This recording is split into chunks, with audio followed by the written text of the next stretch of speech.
La filosofía antigua. La filosofía se puede definir y entender de diversas maneras. Lo más corriente es recurrir a la etimología de la palabra, que en griego significó amor por la sabiduría. Es decir, se trataba entonces de una actitud e incluso de una manera de vivir. Esa definición ya no resulta útil el día de hoy, particularmente porque la filosofía se ha vuelto una carrera universitaria y su ejercicio una profesión, merced a la cual algunos nos ganamos la vida. Ciertamente, la vieja actitud que refleja el vocablo filosofía sigue siendo muy importante en aquellos que abrazan la carrera de filósofos. Sin un talante reflexivo de asombro ante el universo, ante lo complejo de la vida en sociedad, lo contingente propio de la existencia personal,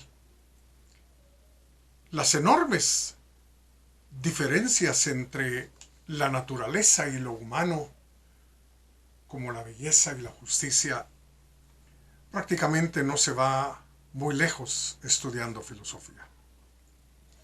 Los estudios filosóficos nos ponen en contacto con aquellos que cultivaron este quehacer. Su utilidad estriba en que nos brindan un panorama del desarrollo del pensamiento filosófico a lo largo del tiempo. Nos ayudan a ver sus continuidades y discontinuidades, sus progresos y regresos, sus acuerdos, tanto como sus conflictos. Y todo ello no es sino una forma de aprender a hacer filosofía. La filosofía es un producto eminentemente occidental. Es verdad que se cultivó alguna forma de pensamiento en otras latitudes y culturas, cuestión que no se niega. Pero la filosofía, estrictamente hablando, es un producto griego. Por ello, tenemos que empezar siempre leyendo a los clásicos griegos. Varios elementos se conjugaron para dar lugar al surgimiento de la filosofía en Grecia. El elemento esclavista se ha enfatizado demasiado. Se ha exagerado la existencia de esclavos como origen del quehacer filosófico en Grecia de parte de aquellos que no tenían nada que hacer más que ponerse a pensar. No, no fue la holgazanería y el tiempo libre, sino otros elementos los que posibilitaron su origen. En primer lugar, hemos de referirnos al lenguaje como medio de comunicación. Las culturas que emplearon la escritura ideográfica usaban figuras para representar ideas. Se trataba de una escritura pictográfica basada en dibujos. Ejemplo de ello son los jeroglíficos y el arte rupestre. Esta escritura pictográfica dominó en China, Egipto y en los pueblos indios de Mesoamérica, como los aztecas y los mayas. Estos últimos caracterizados por los signos grabados llamados glifos. Un lenguaje escrito de esta clase difícilmente podía dar pie a alcanzar un elevado grado de abstracción permitido por el idioma griego con su escritura fonética. En ese orden de ideas, recordemos que la comunicación escrita atravesó por varias etapas. La primera de ellas fue el consonantismo. Escribir únicamente usando consonantes y entenderlo así escrito requería de habilidades que únicamente expertos podían tener. Entre otras lenguas, el hebreo careció de vocales durante un buen periodo de tiempo. Esto evitaba que el común de los mortales tuviera una ligera comprensión de lo escrito. Los griegos, cediendo a la influencia de los fenicios, introdujeron las vocales en la lengua escrita. Y hay que decirlo, más que las 5 vocales que nosotros conocemos. Esto convirtió la lengua griega escrita en una réplica de la lengua hablada. Apareció así la escritura fonética. Estas propiedades de la escritura griega elevaron la capacidad de abstracción tanto como permitieron elaborar escritos voluminosos como la enorme obra de un genio como Aristóteles. Por lo anterior, no es de extrañar que los filósofos antiguos se dedicaran a encontrar explicaciones racionales que captaran, reprodujeran la estructura de todo lo que existe a nivel natural, intelectual, humano y social. Con la actitud propia del espectador, se entregaron a buscar explicaciones surgidas de lo real y en lo real.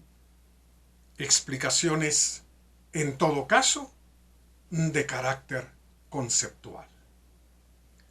Los primeros filósofos, surgidos en el siglo VII a.C., se preocuparon por encontrar la unidad en medio de la diversidad. Es decir, se preguntaron si era posible que el multiverso se convirtiera en un universo. Destacan aquí Tales de Mileto, Anaximandro, Anaxímenes, los pitagóricos, Parménides, Empédocles, Anaxágoras y por supuesto Leucipo y Demócrito, padres de la primera teoría atómica. Heráclito y Parménides dieron lugar al surgimiento de la metafísica, proponiendo, por un lado, una concepción dinámica y por el otro, a una concepción estática de la realidad. Con el aparecimiento del movimiento sofista en el siglo V a.C., el foco de interés vino a ser lo humano y lo social. Gorgias y Protágoras rechazaron las explicaciones reduccionistas de los presocráticos por insuficientes. Lo más cercano a nosotros no es la naturaleza, sino la cultura.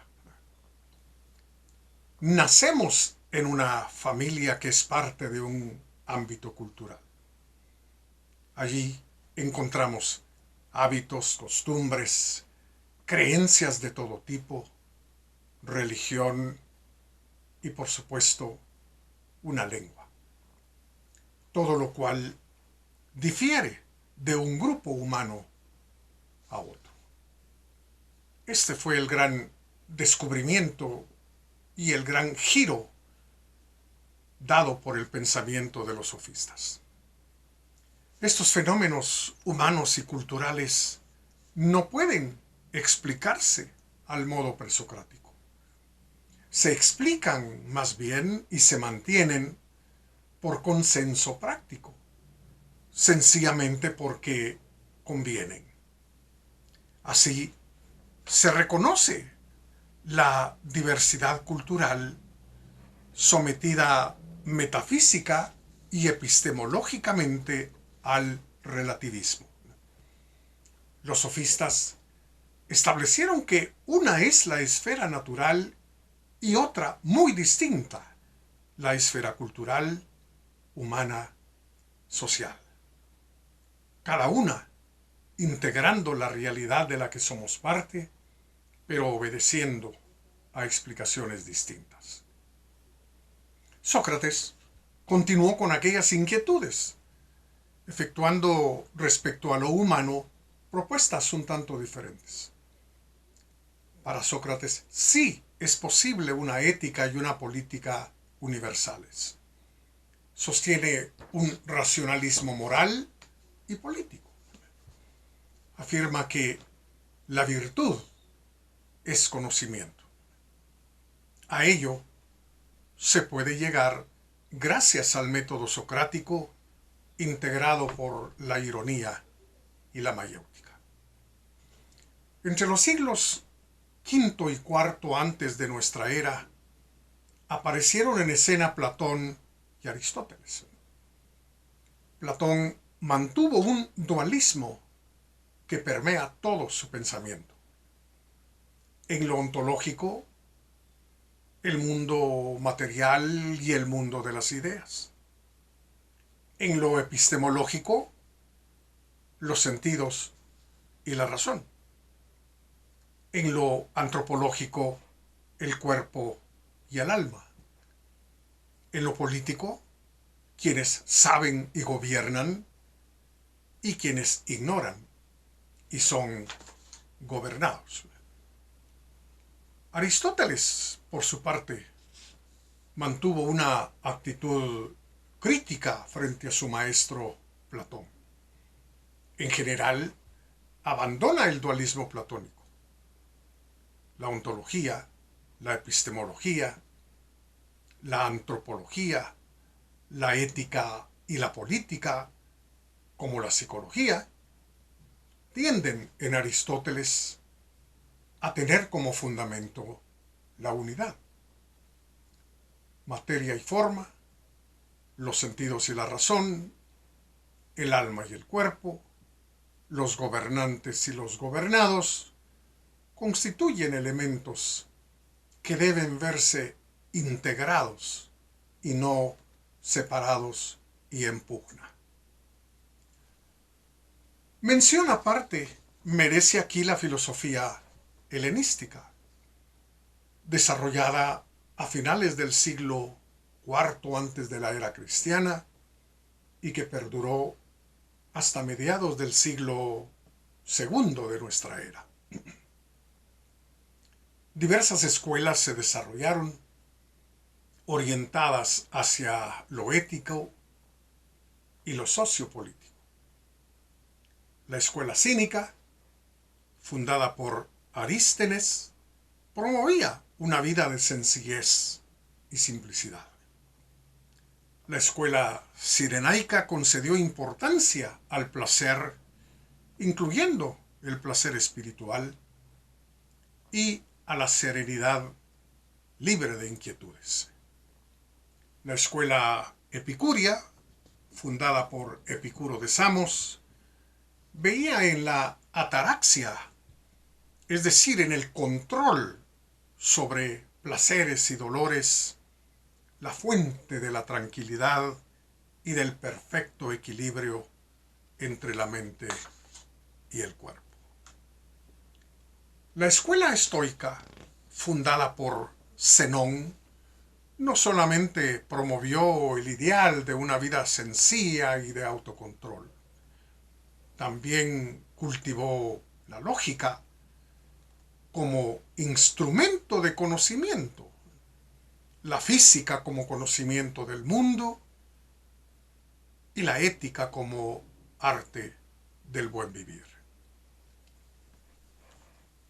Una vez conquistada y desaparecida la ciudad-estado griega, algunas de estas escuelas tuvieron particular impacto en el pensamiento latino, generando renovados intereses en sus postulados. De este modo, en los inicios de nuestra era surgió el neopitagorismo y el neoplatonismo.